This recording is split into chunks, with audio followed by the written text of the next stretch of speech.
আসসালামু আলাইকুম সবাইকে। আমি আজকে চিকেনের দারুণ একটি ডিশ বানিয়ে নিব। যারা সফট চিকেন খেতে পছন্দ করেন না, তারাও কিন্তু এটা খুব মজা করে খেয়ে নেবেন। আমি কিছু চিকেনের পিস নিয়ে পরিষ্কার করে ধুয়ে এভাবে কেটে নিয়েছি। এভাবে কেটে নিলে মশলাগুলো খুব ভালো করে ভিতরে ঢুকে যায়।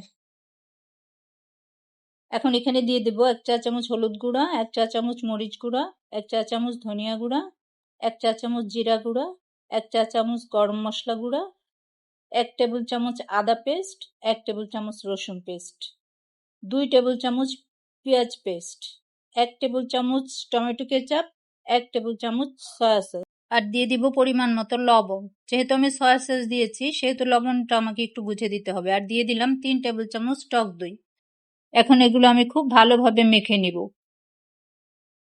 দিয়ে দিলাম 2 টেবিল চামচ সরিষার তেল। সরিষার তেলটা দিয়ে আর একটু ভালো করে মেখে এখন ঢাকনা দিয়ে ঢেকে আমি 1 ঘন্টার জন্য এগুলো রেস্টে রেখে দিব। একটা প্যানে কিছুটা তেল দিয়ে দিলাম। তেলটা দিয়ে একটু চতুর্দিকে ছড়িয়ে দিলাম। তেলটা গরম হয়ে গেলে এখানে আমি চিকেনের পিসগুলো দিয়ে দিচ্ছি। চিকেনের পিসগুলো দিয়ে আমি খুব ভালোভাবে এটা ভেজে নিব। এই যে আমি চিকেনগুলো দিয়ে দিয়েছি। এখন একটা ঢাকনা দিয়ে ঢেকে আমি এটা কিছুক্ষণ ভেজে নিব। এই যে আমার চিকেনের একটা পাশ হয়ে গিয়েছে। আমি এখন চিকেনগুলো উল্টিয়ে দিচ্ছি।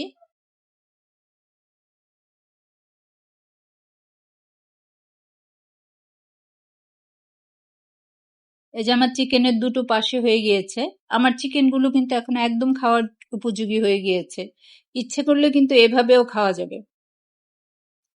এখানে আমি আরো কিছুটা তেল দিয়ে নিলাম। এখন আমার যে চিকেন মেখে রাখা মশলাগুলো ছিল সে মশলাগুলো এখানে আমি দিয়ে দিলাম।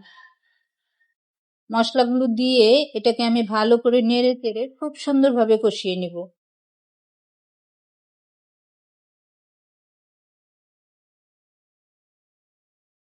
এই যে আমার মশলাগুলো খুব ভালোভাবে কষানো হয়ে গিয়েছে। এখন এখানে আমি দিয়ে দিলাম ভেজে রাখা চিকেনগুলো। চিকেনগুলো দিয়ে এখন আমি একটু নেড়ে চেড়ে এটা নামিয়ে নিব।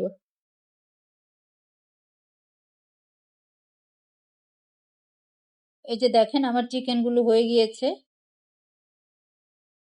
এভাবে চিকেন করলে খেতে কিন্তু অসাধারণ হয়। যারা সফট চিকেন খেতে পছন্দ করেন না, এভাবে রান্না করলে তারাও কিন্তু খুব মজা করে খেয়ে নেবেন।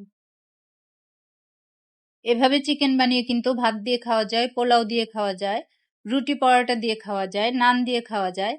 আর বাচ্চাদেরকে এভাবে চিকেন বানিয়ে দিলে তো কথাই নেই, বাচ্চারা খুব মজা করে খেয়ে নেবে। সবাই ভালো থাকবেন। আল্লাহ হাফেজ।